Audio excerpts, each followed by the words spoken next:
नमस्कार, city light में स्वागत है आप सभी का। आप देख रहे हैं अभी24। मैं हूं आपके साथ श्रवण तंबोली।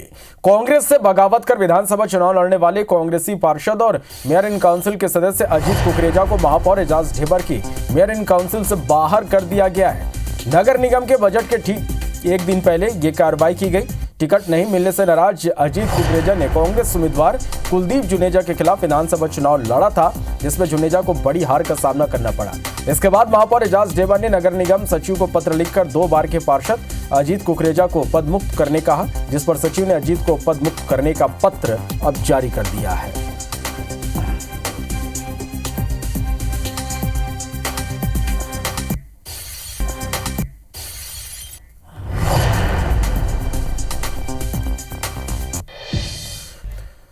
'छत्तीसगढ़ विधानसभा के बजट सत्र में डिप्टी सीएम विजय शर्मा के विभागों से संबंधित 20,159 करोड़ रुपए से अधिक के अनुदान मांगे सर्वसम्मति से पारित थे। इस दौरान विजय शर्मा ने बताया कि अब पूरे प्रदेश में डाल 112 की सेवा लागू होगी। प्रदेश की सभी 11,000 से अधिक महापंचायतों में महिला सदन और अमृत सरोवर बनाए जाएंगे और देश का चौथा साइंस सेंटर रायपुर में खुलेगा। बिलासपुर में नए फायर स्टेशन स्थापित किए जाएंगे। अनुदान मांगों पर चर्चा के दौरान विजय शर्मा ने कहा कि पूरे प्रदेश में कुल 300 रिपा स्थापित किए गए हैं। रिपा से जुड़े स्वच्छता समूह का लंबित भुगतान 1 सप्ताह के भीतर किया जाएगा। जेल में बने उत्पादों की मार्केटिंग की जाएगी। नक्सल इलाकों में तैनात पुलिस बल के लिए उच्च गुणवत्ता के रेडी टू ईट फूड के लिए 1 करोड़ रुपए का प्रावधान किया गया। वहीं नक्सल इलाकों में गश्त करने वाले जवानों को स्पाइक रेजिस्टेंट बूट उपलब्ध कराने के लिए 2 करोड़ रुपए का प्रावधान किया गया। पुलिस की कई इकाइयों में 1,889 पद भरे जाएंगे। छत्तीसगढ़ के सूरजपुर में स्टोर पार्क की स्थापना की जाएगी। डिप्टी सीएम ने यह भी कहा कि छत्तीसगढ़ में नशे के चैन को खत्म करने के लिए सरकार प्रतिबद्ध है। डायल 112 जो जारी है, अभी चल रहा है, वो भी प्रदेश के 16 जिलों में है। डायल 112 ये पूरे प्रदेश में लागू होने वाला है। 11,000 पंचायतों में महतारी बंधन जो प्रारंभ हो रहा है, उसके साथ साथ महतारी सदन भी प्रारंभ होगा। महिलाओं के लिए एक्सक्लूसिवली, महिलाओं के लिए अलग से एक भवन बना करके दिया जाएगा सभी 11,000 पंचायतों में। प्रधानमंत्री नरेंद्र मोदी ने मंगलवार को शिक्षा के क्षेत्र में छत्तीसगढ़ को 3 बड़ी सौगात दी। पीएम मोदी ने जम्मू से आईआईटी भिलाई के स्थायी परिसर और कवर्धा में केंद्रीय विद्यालय के नवनिर्मित भवन का वर्चुअली लोकार्पण किया। वहीं प्रधानमंत्री उषा योजना के तहत बस्तर के शहीद महेंद्र कर्मा विश्वविद्यालय को 100 करोड़ रुपए का फंड मिला, जिससे विश्वविद्यालय 22 नए विभागों के लिए इंफ्रास्ट्रक्चर तैयार करेगा। साथ ही लंबे समय से खाली पड़े पदों पर भर्ती की जाएगी। बता दें कि इस योजना के तहत प्रदेश के 3 विश्वविद्यालयों और 2 कॉलेजों को 150 करोड़ रुपए मिले हैं। इनमें से 100 करोड़ रुपए शहीद महेंद्र कर्मा विश्वविद्यालय को दिए गए हैं। छत्तीसगढ़ को बड़ा सौगात दिया है। आईआईटी भिलाई परिसर का आज लोकार्पण हुआ है। माननीय प्रधानमंत्री जी ने राष्ट्र को समर्पित किया है और साथ ही साथ कवर्धा में नवोदय विद्यालय के भवन का भी लोकार्पण उन्होंने किया है और इसके लिए पूरा छत्तीसगढ़ आभारी है, उनको धन्यवाद ज्ञापित करता है। माननीय प्रधानमंत्री जी ने वर्चुअल इस भवन का लोकार्पण किया और आज हम सब उस अवसर को उपस्थित हुए। ये हमारी भिलाई के लिए, छत्तीसगढ़ के लिए एक मान है, सम्मान है, अभिमान है। देश के यशस्वी प्रधानमंत्री मोदी जी ने भिलाई में ये आईआईटी दे दिया, देश को लोकार्पित हो गया। आईआईटी का ये कैंपस भिलाई का राष्ट्र को समर्पित हुआ है और इस कैंपस पे सारी जो आईआईटी से एक्सपेक्टेड है, जो भी हमसे उम्मीद है, उस तरह की सुविधाएं यहाँ पे आ गई हैं और हमारे छत्तीसगढ़ के जो छात्र छात्राएं हैं वो भी कैसे ज्यादा से ज्यादा यहाँ का लाभ उठा सके। यह विद्यालय आज माननीय प्रधानमंत्री जी ने कबीर धाम के निवासियों को सौंपा है, ये सौगात दिया है।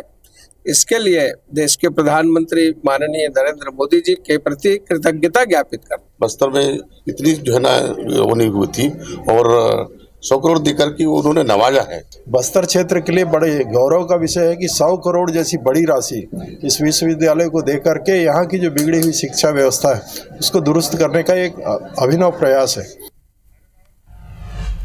देश के विश्वविद्यालयों में छात्रों को बेहतर शैक्षणिक सुविधा मुहैया कराने के मकसद से केंद्र सरकार ने पीएम उषा योजना शुरू की, जिसका मंगलवार को पीएम मोदी ने वर्चुअल शुभारंभ किया। पीएम उषा योजना के तहत रानी दुर्गावती विश्वविद्यालय को भी कार्यक्रम का आयोजन हुआ। कार्यक्रम की अध्यक्षता उत्तर मध्य के विधायक अभिलाष पांडे ने की और मुख्य अतिथि के तौर पर कैंट विधायक अशोक रोहाणी शामिल हुए। वहीं विक्रम विश्वविद्यालय में मुख्य अतिथि के तौर पर कैबिनेट मंत्री इंदर सिंह परमार मौजूद रहे। इस दौरान विक्रम विश्वविद्यालय में इंजीनियरिंग संकाय के छात्रों और प्रोफेसर ने पीएम मोदी का संबोधन सुना। इधर मंत्री इंदर सिंह परमार ने बताया कि योजना के तहत प्रदेश के 3 विश्वविद्यालयों को 100 करोड़ की राशि मिली है और अन्य 5 विश्वविद्यालयों को 20-20 करोड़ की राशि दी गई। वहीं प्रदेश में 11 आयुर्वेदिक महाविद्यालय खोले जाएंगे।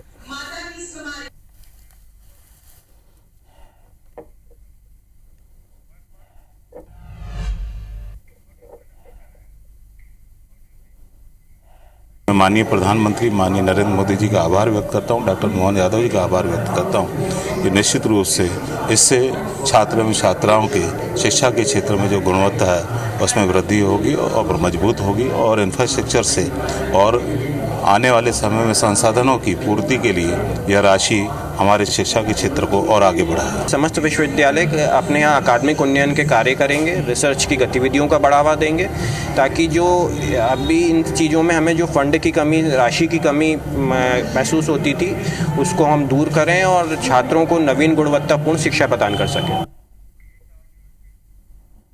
हमारे विश्वविद्यालय को और अच्छी सुविधा देने के लिए 3 विश्वविद्यालयों को, जिसमें विक्रम विश्वविद्यालय उज्जैन, बरकतुल्ला विश्वविद्यालय भोपाल और जीवाजी विश्वविद्यालय ग्वालियर को 100 करोड़ रुपए अनुदान के रूप में दिए गए हैं। साथ ही 5 विश्वविद्यालयों को 20-20 करोड़ रुपए अनुदान के रूप में प्राप्त हुए हैं। राहुल गांधी की भारत जोड़ो न्याय यात्रा के लिए कांग्रेस ने तैयारियां तेज कर दी। न्याय यात्रा मध्य प्रदेश में 25 फरवरी को प्रवेश करेगी। यात्रा के दौरान राहुल अग्निवीर पटवारी भर्ती परीक्षा फर्जीवाड़े के प्रभावित अभ्यर्थियों और किसानों से मुलाकात करेंगे।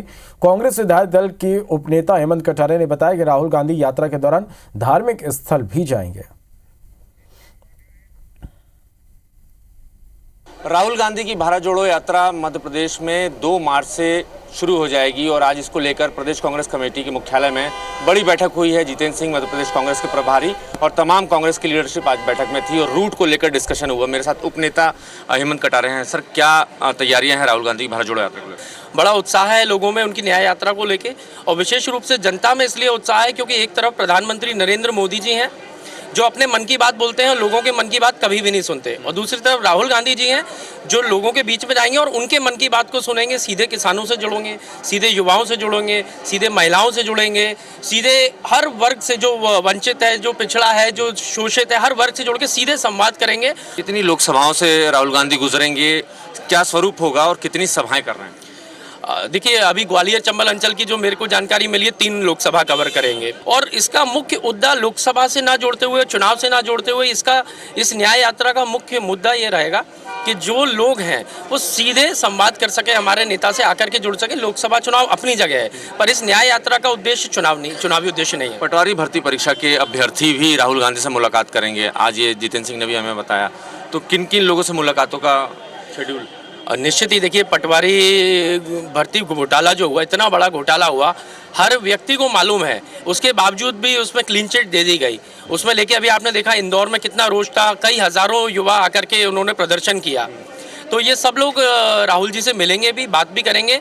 पिछली जो भारत जोड़ो यात्रा थी, हमने देखा राहुल गांधी उन जगहों पर भी गए, उन धार्मिक जगहों पर भी गए जहां बड़े श्रद्धा है लोगों की। महाकाल के दर्शन किए, नर्मदा जी का पूजन किया। तो क्या इस बार भी हम ये देखेंगे इस न्याय यात्रा में कि राहुल गांधी धार्मिक जगहों पर भी जा रहे हैं? देखिए, अभी मुझे लगता है न्याय यात्रा को धर्म से सीधे जोड़ने का प्रश्न मुझे लगता नहीं इसका कोई औचित्य है, क्योंकि जब राहुल जी किसी मंदिर में जाते हैं, किसी पवित्र प्रांगण में जाते हैं, तो वो उसको दिखावा नहीं करना चाहते, वो जाते हैं पूजा अर्चना के भाव से, धर्म के भाव से। जाहिर है मध्य प्रदेश कांग्रेस की तैयारियां तगड़ी हैं राहुल गांधी की भारत जोड़ो न्याय यात्रा को लेकर, और कांग्रेस को उम्मीद है कि मध्य प्रदेश में आम चुनाव जो होने वाले हैं मध्य प्रदेश की 29 सीटों पर, उसमें कांग्रेस पार्टी को इस यात्रा के बाद तगड़ा माइलेज मिलेगा। कैमरामैन रमेश के साथ नवीन सिंह, IBC 24 भोपाल। ग्वालियर नगर सरकार का बजट पेश हो गया। महापौर शोभा सिकरवार इलेक्ट्रिक सवारी व्हीकल से अपने 21 पार्षदों के साथ निगम परिषद के भवन में अटैची लेकर पहुंची, जहां उन्होंने 2163 करोड़ रुपए का नगर निगम का बजट पेश किया। शहरवासियों पर कोई नया कर नहीं लगाया गया, साथ ही टैक्स की दर भी नहीं बढ़ाई गई। महापौर, सभापति और 66 पार्षदों की मौलिक निधि में इजाफा किया गया। महापौर की मौलिक निधि 10 करोड़, सभापति की 9 करोड़ रुपए होने जा रहे। वहीं 66 पार्षदों की मौलिक निधि 1-1 करोड़ रुपए करने का प्रावधान किया गया। ये पूरी राशि 85 करोड़ रुपए की होगी। ये बजट 1 करोड़ रुपए के लाभ का होगा। साल 2024-25 के बजट में डिपॉजिट वर्ग की राशि 200 करोड़ रुपए रखी गई है, जिसमें 130 करोड़ रुपए की राशि ग्वालियर स्मार्ट सिटी से मिलेगी। सांसद विधायक की निधि से मिलने वाली राशि को भी डिपॉजिट वर्ग में जोड़कर राशि 200 करोड़ रुपए पहुंच जाएगी। वही विपक्ष ने इस बजट को पुरानी योजना वाला बताया। बजट पर पार्षदों की आपत्तियां 23 फरवरी तक मांगी गई है। 27 फरवरी को इस पर बहस होगी। जनता के हित में रखकर ये बजट बनाया गया है। पूरा बजट जो है 21 अरब 63 करोड़ 95 लाख 16 हज़ार का है और इसमें ट्रैफिक व्यवस्था को लेकर, पार्कों को लेकर, मतलब ज़्यादातर हम लोगों ने शहर को देखते हुए बजट बनाया है कि जिससे हमारी शहर की व्यवस्था सुधरे। अभी पिछली बार जो बजट पेश किया था 2023-24 का, उसमें भी तमाम सारे ऐसे बिंदु हैं जो पूरे नहीं हुए, वो वादे पूरे नहीं हुए हैं और इस बजट में भी कमियां हैं। इसका परीक्षण करने के बाद, अवलोकन करने के बाद हम अगली जो परिषद की डेट मिली है उसमें अपनी बात रखेंगे, सारे हमारे साथीगण, पार्षदगण और हम लोग सब मिलकर। ग्वालियर नगर निगम में 8 बड़े घोटाले पकड़े गए, जिन पर निगम के सदन में जमकर हंगामा हो चुका है, क्योंकि यह घोटाले लाखों में नहीं बल्कि करोड़ों के हैं। जिसके बाद 8 घोटाले में 6 जांच कमेटियां बनाई गई। लेकिन हैरत की बात यह कि निगम के अफसर किसी भी घोटाले के दस्तावेज कमेटी को उपलब्ध नहीं करा रहे। ऐसे में सवाल यही कि आखिर कैसे इन घोटालों का सच सामने आ पाएगा।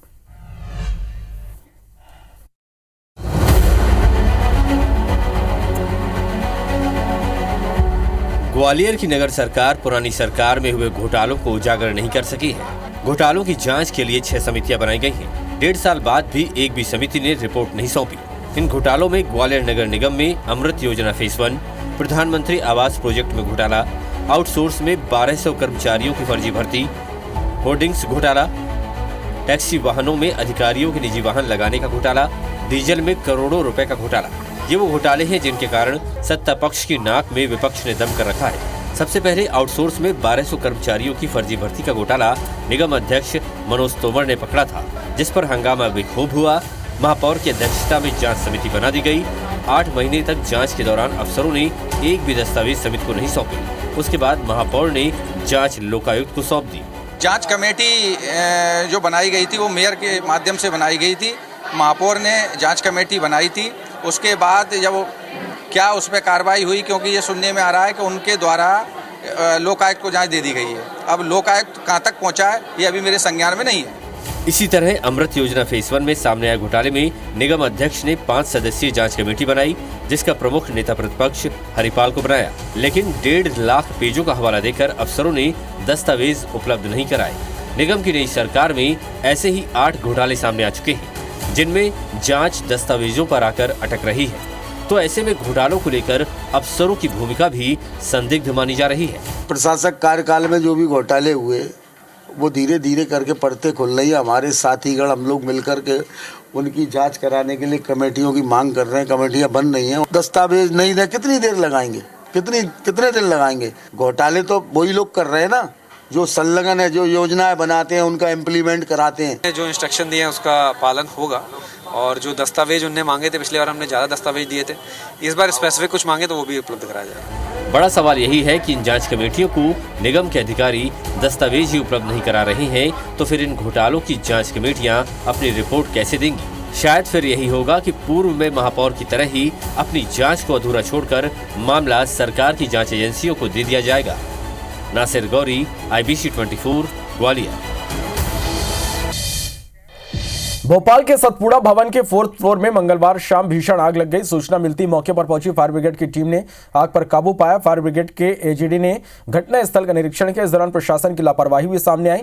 फायर विभाग ने प्रशासन को सतपुड़ा से अग्निकांड का सारा मलबा हटाने के निर्देश दिए।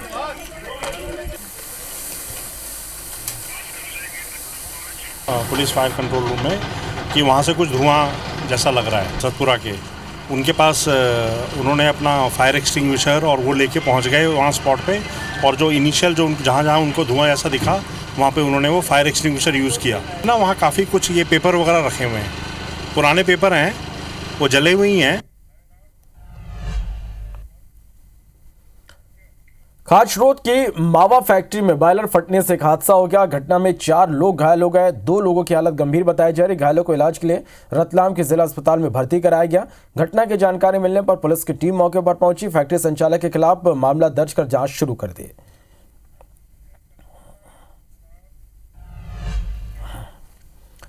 कैबिनेट मंत्री का दर्जा प्राप्त कुश कल्याण बोर्ड के अध्यक्ष नारायण सिंह और समाज के लोगों के बीच मारपीट का वीडियो वायरल हो रहा। वायरल वीडियो में उनके साथ गाली गलौज की जा रही। मामले को लेकर मंत्री नारायण सिंह ने कोतवाली थाने में शिकायत की। उन्होंने समाज के लोगों पर मारपीट करने का प्रयास और गाली गलौज का आरोप लगाया। दूसरे पक्ष ने जमीन पर जबरन कब्जा करने का आरोप लगाया। पूरा घटनाक्रम रजिस्ट्रार कार्यालय के बाहर का बताया जा रहा है। स्थानीय लोगों की माने तो बंटवारे से पहले मंत्री नारायण सिंह महिला की जमीन खरीद रहे थे, जिसको लेकर उनके भाइयों ने विरोध जताया और मारपीट की। मोहनगिरी के कुशवाहा परिवार के 15-20 लोग अचानक आकर के मुझे हाथ पकड़ के बाहर निकाला और कुल्हाड़ी लेके मुझे मारने का प्रयास किया और गंदी गंदी गालियाँ उन्होंने दी। उसका आवेदन देने में थाने में आया हूँ। किस जगह की घटना? ये रजिस्ट्रार कार्यालय की दोपहर 12 बजे की। ये कुछ रजिस्ट्री करवाना चाहते हैं 3 बीघा की। हमने बोला रजिस्ट्री नहीं, अभी हमारा बंटवारा नहीं हुआ, आप जो कुछ पैसा ले लो। तो उस बात को लेकर नई भूमि रजिस्ट्री करवाऊंगा, उस बात को लेकर हमारी थोड़ी बहसबाजी हो गई। तो हिसाब में ऐसा हुआ है। किस जगह पे घटनाक्रम हुआ? ये घटनाक्रम नई कलेक्ट्रेट रजिस्ट्रार ऑफिस। पीट तो साहब नहीं हुई, इन लोगों ने की हमारे साथ। विदिशा नगर पालिका जन सुनवाई में विधायक मुकेश टंडन के वहां से निकलने के बाद जमकर हंगामा हुआ। पार्षद प्रतिनिधि और नगर पालिका सीएमओ धीरज शर्मा के बीच विवाद की स्थिति बन गई। प्रत्यक्षदर्शियों ने बताया कि पार्षद प्रतिनिधियों ने सीएमओ के साथ धक्का मुक्की करते हुए मारपीट की और सीएमओ पर आम जनता का काम नहीं करने का आरोप लगाया। पूरे घटनाक्रम के बाद नगर पालिका अध्यक्ष प्रतिनिधि ने सभी पार्षद और पार्षद प्रतिनिधियों के साथ एक गोपनीय मीटिंग की। इस पूरे मामले को लेकर कोई भी कैमरे के सामने बोलने को तैयार नहीं। हमारे एक एक कागजों को देख सकते हो, कुछ भी देख। हमारा काम सिर्फ काम कराना है जनता का, और जनता के लिए हम कई हद तक जा सकते हैं, कोई दिक्कत नहीं है। बाकी हमारा कोई बात विवाद ज्यादा नहीं हुआ। वो मने कर रहे थे, हम कह रहे थे करो। सीएम में पूरे नियम कानून बताता जब से आए, जब तक पता नहीं कहाँ की हेकड़ियाई में रहता, क्या रहता। कांग्रेस जैसे गए ना मिट्टी में मिल गए तो जी कहाँ लग रहा है, इतना तो रहता है। तो जब ये विवाद हो चुका था, ये वार्तालाप हो रही थी, तो सभी पार्षदगणों में चल रही थी कि आपने ये नहीं हुआ, वो नहीं हुआ, मुझे क्लियर नहीं। सीएमओ ने नकार दिया है। सूरज भाई हमारे पार्षद जी हैं, उनकी कोई फाइल माइल आवास की होगी, तो उस पर कोई ऐसी चर्चा हुई है। उनने कहा इसको सूची में जोड़े, तो उनने कहा ठीक है जोड़े, तो थोड़ी ऐसी नौकाझोंकी हो गई और ऐसा कुछ नहीं हुआ है ना। और भाई नगर पालिका में सीएमओ भी और पूरे पार्षद और कर्मचारी भी हम सब एक परिवार की तरह रहते हैं।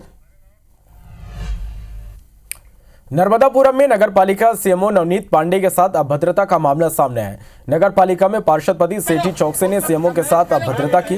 दरअसल पार्षद पति सेठी चौकसे ने सीएमओ से किसी फाइल पर साइन करने कहा, लेकिन सीएमओ ने दबाव में फाइल पर साइन नहीं करने की बात की, जिससे पार्षद पति नाराज हो गए और सीएमओ के साथ अभद्रता करने लगे। सीएमओ ने कोतवाली थाने पहुंचकर पार्षद पति सेठी चौकसी के खिलाफ शासकीय कार्य में बाधा डालने, अभद्रता, गाली गलौज सहित विभिन्न धाराओं में मामला दर्ज कराया।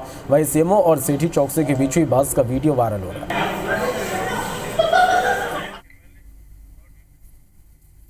वार्ड क्रमांक 28 के पार्षद पति सेठी चौकसे के द्वारा मुझे नगर पालिका के भीतर जाने से रोका गया। उनका कहना था कि आप मेरे उस लेटर पे साइन किए बिना अंदर नहीं जाएंगे। तो कार में जाकर बैठा अपनी, तो न्यूसेंस करते हुए कार को पीटने लगे, मेरी तरफ मारने के लिए आगे बढ़े, जिसके कारण कुछ पार्षदों ने रोकने का प्रयास किया उनको। अंततः फिर मुझे यहाँ पर आकर के बताया था। मामला कुछ नहीं, मामले को तूल दिया जा रहा है। प्रशासन और जनप्रतिनिधियों के बीच में एक बातचीत का दौर होता है। अगर जनप्रतिनिधि प्रशासन के पास जाएगा बातचीत करने, समस्या का निदान करने, तो प्रशासन को सपोर्ट करना चाहिए। सीएमओ द्वारा एक आवेदन दिया था जिसकी जांच पे एक एफआईआर बंद कर चुका है, जिसकी विवेचना की जाएगी और वैधानिक कार्रवाई की। नर्मदापुरम में आरटीओ विभाग लगातार वाहनों की चेकिंग कर रहा है। इस दौरान high security registration number plate नहीं लगे वाहनों पर कार्रवाई की जा रही है।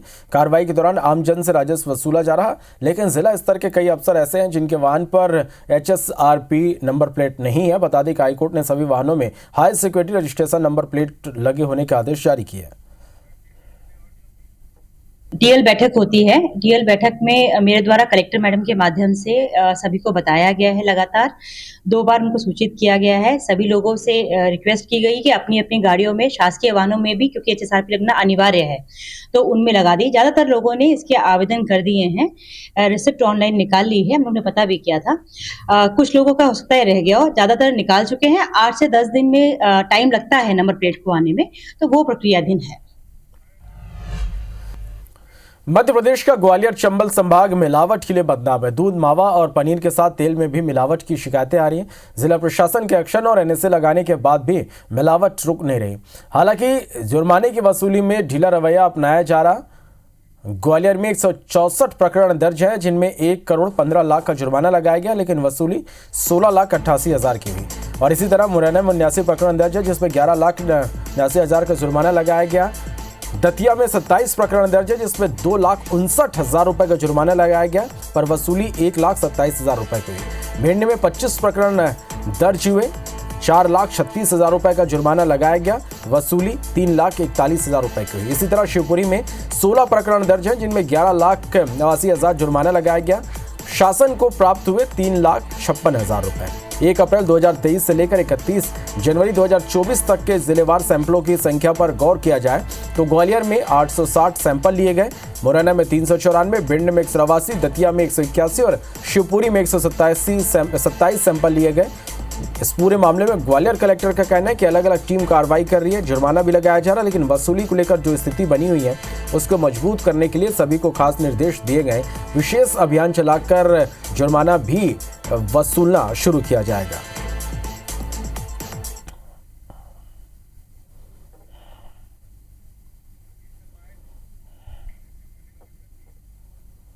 वो पकड़ने का असर तो पड़ता ही है, इसमें से कोई शक की बात नहीं है। सील करने का असर पड़ता है, अर्धदंड करने का पड़ता है। अर्धदंड वसूली में देर भी हो तो भी किसी दिन सील होने का डर तो बना ही रहता है। आज लाइसेंस भी निलंबित हुए, ये भी आपने देखा होगा, तो फ़र्क तो बिल्कुल पड़ता है।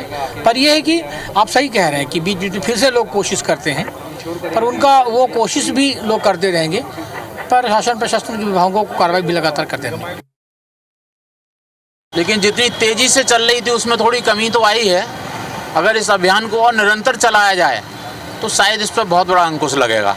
कार्रवाई करने के बाद वसूली न हो पाना ये बताता है कि किस तरह से मिलावटखोरों की, माफियाओं की सरकार से साठगांठ है। चंदा नहीं पहुँचा, कार्रवाई हो गई, और कार्रवाई होने के व्यापारी डर जाता है, फिर अपने आप चंदा पहुँच जाता है तो वहीं प्रशासन का फ़ोन आता है अधिकारियों के पास, तो वो दबा दी जाती है। इस चक्कर में कार्रवाई नहीं हो रही है। हरदा हादसे के बाद से प्रशासन एक्टिव मोड पर है। ग्वालियर में जांच के बाद थोक आतिशबाजी कारोबारी के सभी लाइसेंस निलंबित कर दिए गए। गिरवाई में 14 थोक आतिशबाजी के लाइसेंस के प्रतिष्ठान और गोदाम थे, जिनमें खामियां मिलने पर उनके लाइसेंस निरस्त कर दिए गए। वहीं ट्रांसपोर्ट नगर में 7 फर्मों को निलंबित किया गया। इसके अलावा प्रशासन गिरवाई मार्केट को बाहर शिफ्ट करने की तैयारी में। मसला ये है कि कई बार अगर लाइसेंस की गलती नहीं भी है, मसलन उसने जब लाइसेंस लिया था तो आबादी नहीं थी, बाद में धीरे धीरे करके आबादी आ गई, तो मैं ये समझता हूँ कि कई बार लाइसेंसी ने जानबूझ करके कोई गलती उसमें की नहीं है, पर एक बार आबादी आ जाने के बाद आपकी मजबूरी रहती है कि उनको उन क्षेत्र से जाना पड़ता है, इसलिए एक कार्रवाई तो इस वजह से ज़रूरी थी। इंदौर में खाद्य विभाग और क्राइम ब्रांच ने एक पेट्रोल पंप में छापा मारा। विभाग ने बड़ी मात्रा में केमिकल युक्त डीजल जब्त किया। पेट्रोल पंप को पहले ही बंद कर दिया गया था, इसके बावजूद संचालक बसों की आड़ में पंप संचालित करता था। मौके का जायजा लिया और संवाददाता अंशुल बताते। हरदा हादसे के बाद अब जिला प्रशासन और पुलिस के द्वारा लगातार कार्रवाई की जा रही है और उसी के चलते इंदौर में भी एक कार्रवाई की गई है। इंदौर में अवैध रूप से संचालित किए जा रहे एक पेट्रोल पंप पर फूड डिपार्टमेंट और क्राइम ब्रांच की टीम ने मिलकर संयुक्त रूप से छापा मारा है। इस पेट्रोल पंप को 2013 में सील कर दिया गया था और तब से पेट्रोल पंप बंद था, लेकिन उसके बाद से लगातार यह संचालित हो रहा था और बसों की आड़ में यहाँ पर जो डीजल है बसों में वह डाला जा रहा था। लगातार इस तरह की शिकायतें जो है टीम को मिल रही थी और उसके बाद टीम ने आज यहाँ पर संयुक्त कार्रवाई करते हुए इस पंप पर इस तरह की धोखाधड़ी को पकड़ा है। आसपास रहवासी इलाका है और रहवासी इलाके में यहाँ पर बड़ी मात्रा में डीजल और पेट्रोल का भंडारण करके रखा गया था और बसों की आड़ में यहाँ पर डीजल और पेट्रोल जो है वह डाला जा रहा था। दुर्घटना का खतरा जो है वो यहाँ पर बना हुआ था। हमारे साथ अधिकारी भी मौजूद हैं। सर, किस तरह की कार्रवाई की है आप लोगों ने और क्या शिकायतें मिली थी आपको? मुखबिर ने ये सूचना दिया था कि ये पेट्रोल पंप बंद है और नकली डीजल बेचा जा रहा है कम कीमत में, भारी मात्रा में, और विशेष रूप से ये जो बसें हैं और ट्रकों में ही डाला जाता है। इस सूचना पर फूड विभाग के साथ हम लोगों ने यहाँ रेड किया है। तो कहीं ना कहीं बड़ी गड़बड़ी जो है वो यहाँ पर सामने आई है। हादसे को यहाँ पे बुला रहा था, लेकिन कहीं ना कहीं नकली पेट्रोल डीजल जो है वो भी इस पेट्रोल पंप से यहाँ पर बेचा जा रहा था। कैमरा पर्सन संतोष जटवन के साथ अंशुल मुकाती, IBC 24 इंदौर। हरदा में पटाखा फैक्ट्री ब्लास्ट में बेघर हुए पीड़ितों ने जिला पंचायत के घेराव किया। इस दौरान प्रदर्शनकारियों ने उचित मुआवजा या फिर मकान के बदले मकान देने की मांग की। बता दें कि शहर के बैरागढ़ क्षेत्र में 6 फरवरी को पटाखा फैक्ट्री में हादसा हुआ था। करीब 13 लोगों की मौत हुई थी, जबकि सैकड़ों लोग घायल हुए थे। साथ ही हादसे में कई लोगों के घर जलकर खाक हो गए थे। बेघर हुए लोगों को सरकार मुआवजे के तौर पर सिर्फ 1.25 लाख रुपए दे रही, जिससे गुस्साए पीड़ितों ने जिला पंचायत में हंगामा कर दिया।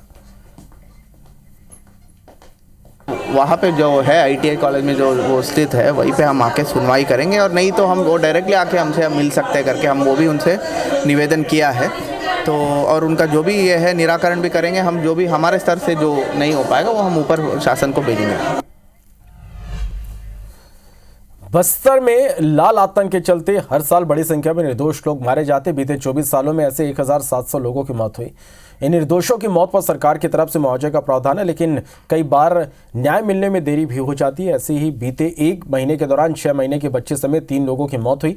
वहीं दंतेवाड़ा में एक परिवार बेटे का शव लेकर इस इंतजार में बैठा है कि उन्हें न्याय मिलेगा। विगत 24 वर्षों में बस्तर संभाग के अंतर्गत बस्तर क्षेत्र की शांति, सुरक्षा एवं विकास के लिए आवाज़ जुटाने वाला जनता को कुल मिलाकर 1775 जो क्षेत्र के नागरिक हैं, जनप्रतिनिधि हैं, उन्हें माओवादी द्वारा विभिन्न प्रकार के आरोप पर, पुलिस मुखबिर के आरोप पर या विकास कार्य को साथ देने का आरोप पर उन्हें हत्या किए गए थे। इसको ना हत्या किया गया है, मारा गया है, इसलिए हम लोग दफनाए सर। जो अंतिम संस्कार करने का था नहीं किए सर। जो दोबारा जांच होना है हम दोबारा दिखा सकते हैं, इसलिए इसको बॉडी को गाड़ के रखे सर। रायगढ़ शहर में रिंग रोड बनाने की योजना 3 साल बाद भी धरातल पर नहीं उतर पाई, जिससे शहर की सड़कों में भारी वाहनों के बढ़ते दबाव के कारण लगातार हादसे हो रहे हैं। दरअसल पहाड़ मंदिर पंडरीपानी से गढ़ उमरिया स्थित नेशनल हाईवे तक 16 किलोमीटर रिंग रोड निर्माण की योजना बनाई गई थी। इसके लिए 2 बार सर्वे भी कराया गया, लेकिन इसके बाद भी प्रोजेक्ट मूर्त रूप नहीं ले सका। वहीं बीजेपी का आरोप है कि पूर्ववर्ती सरकार की उदासीनता की वजह से शहर की एक अच्छी और महत्वपूर्ण योजना धरातल पर नहीं उतर पाई। इधर मामले को लेकर मेयर का कहना है कि नगर निगम की ओर से 2 बार प्रस्ताव बना नहीं पड़ पाए। इस साल बजट में राज्य शासन ने फिर से रिंग रोड को मंजूरी दी। जल्द इस दिशा में अब सार्थक पहल की जाएगी। पूर्व में कांग्रेस की सरकार ने रिंग रोड के संबंध में किसी प्रकार की गंभीरता नहीं रखी। प्रशासन की गंभीर लापरवाही की वजह से आज भी रिंग रोड का काम अधूरा है। रिंग रोड में पैसे का आवंटन नहीं हुआ। छत्तीसगढ़ में भारतीय जनता पार्टी की सरकार बनने के बाद रिंग रोड का काम प्रमुखता से किया जाएगा।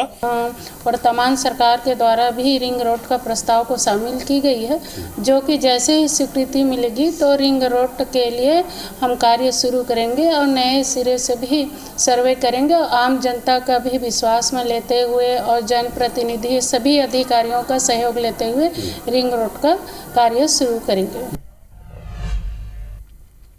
रायपुर एम्स के नए director lieutenant general doctor Ashok Jindal ने मंगलवार को अपना कार्यभार संभाला। IBC 24 से खास बातचीत करते हुए डॉक्टर अशोक जिंदल ने कहा कि उनकी पहली प्राथमिकता फैकल्टी के खाली पदों को भरना होगा। साथ ही OPD में लंबी वेटिंग लिस्ट को कम करने की कोशिश की जाएगी।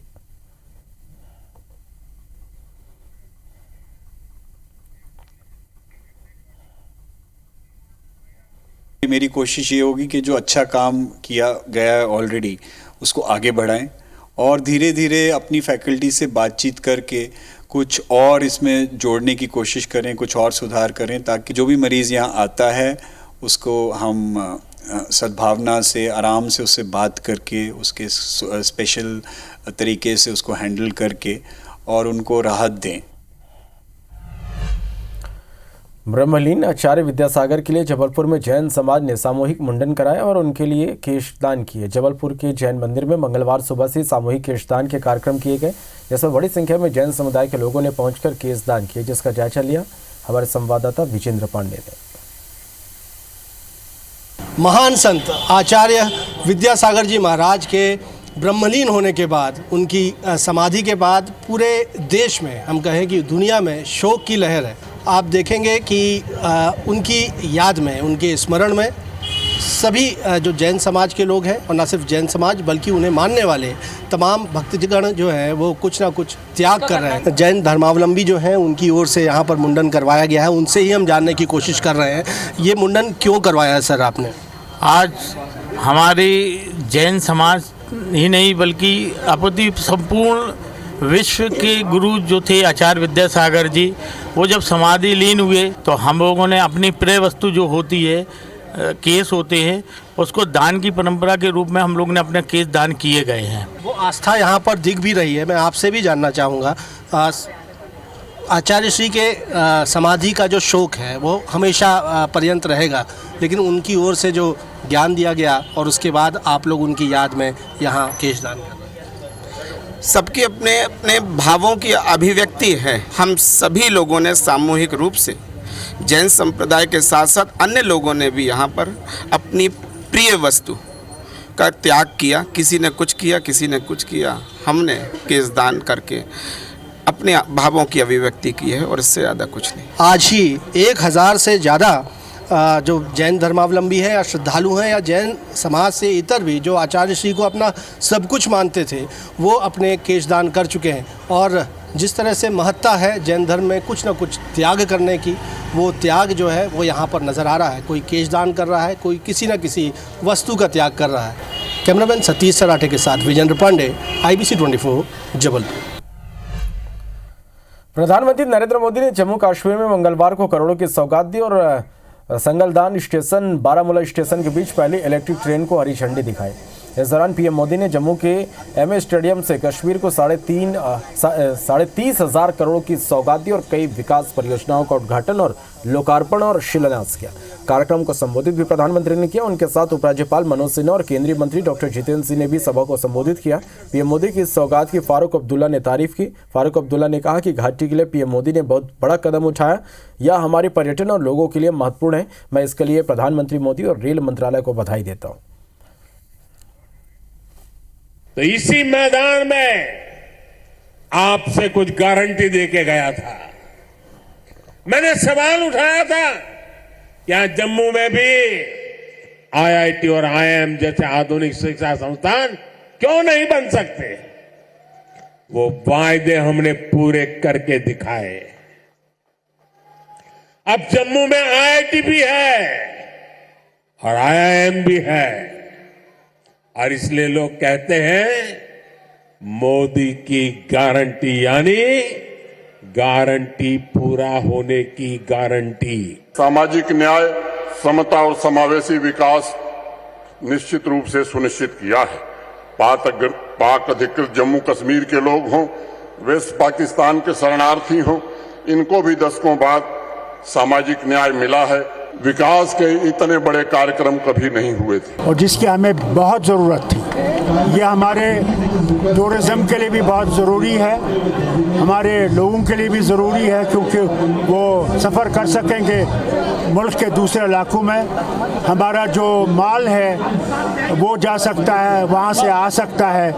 ये बहुत बड़ा कदम आज उठाया है और मैं मुबारक करता हूँ रेल मिनिस्ट्री को, प्रधानमंत्री को, जिन्होंने इसमें योगदान दिया। 22 जनवरी को प्राण प्रतिष्ठा कार्यक्रम के बाद से अलग अलग प्रदेश के मुख्यमंत्री और उनकी कैबिनेट अयोध्या पहुंच रही। इसी क्रम में 20 फरवरी को उत्तराखंड के मुख्यमंत्री पुष्कर धामी अपने मंत्रिमंडल के सदस्यों के साथ यहां पहुंचे। महर्षि वाल्मीकि एयरपोर्ट पर ही उन्होंने उत्तराखंड और अयोध्या के रिश्ते का जिक्र किया और पुराने दिनों को याद करते हुए कहा, पहले रामलला टेंट में हुआ करते थे और अब राम युग आ गया। इसलिए उन्होंने उत्तर प्रदेश के मुख्यमंत्री योगी आदित्यनाथ से अयोध्या में उत्तराखंड सदन बनाने के लिए जमीन मांगी, जिससे लोग आते जाते हैं और संबंध यूं ही मधुर बना रहे। जब भी मैं यहाँ आया तो मैंने देखा कि भगवान रामलला टेंट में है, तो मन में भावुकता उस समय होती थी, लेकिन आज एक अलग प्रकार का है। हम सब गौरवान्वित हैं। अनुरोध किया है कि हमको ज़मीन जल्दी दे देंगे तो हम लोग यहाँ पर जो है हमारा भी एक सदन यहाँ पर बन जाएगा। भाजपा सांसद साक्षी महाराज अयोध्या पहुंचे। रामलला के दर्शन उन्होंने किए। दर्शन के बाद साक्षी महाराज ने कहा कि राम मंदिर भव्य और दिव्य देखते ही बन रहा। 500 वर्षों के बाद रामलला विराजमान हुए। संवैधानिक तरह से काशी और मथुरा का भी फैसला होगा और राहुल गांधी की यात्रा को खिसियानी बिल्ली नोच रही है खंबा, उन्होंने ये कहा। 22 जनवरी 2024 को मोदी जी ने प्राण प्रतिष्ठा करके आत्मा का संचार कर दिया, राम राज्य की स्थापना कर दी।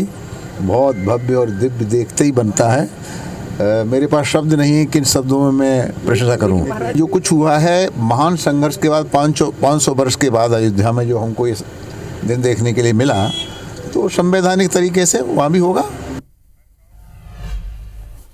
पन्ना टाइगर रिजर्व से एक और रोमांचित करने वाला वीडियो सामने आया। वनराज को देख अपनी जान बचाने के लिए तेंदुआ पेड़ पर लगभग 20 फीट की ऊंचाई पर चढ़ गया। काफी देर तक पेड़ पर ही उसके जाने का इंतजार करता रहा। वनराज की जाती पलक झपकती वो भाग निकला। डर और रोमांच के बीच पर्यटकों ने इसका वीडियो बना लिया, जो अब वायरल हो रहा।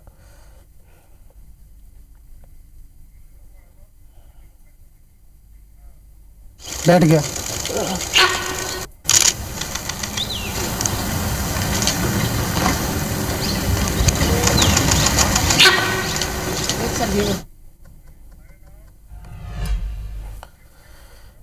इसी के साथ फिलहाल इस बुलेटिन में इतने।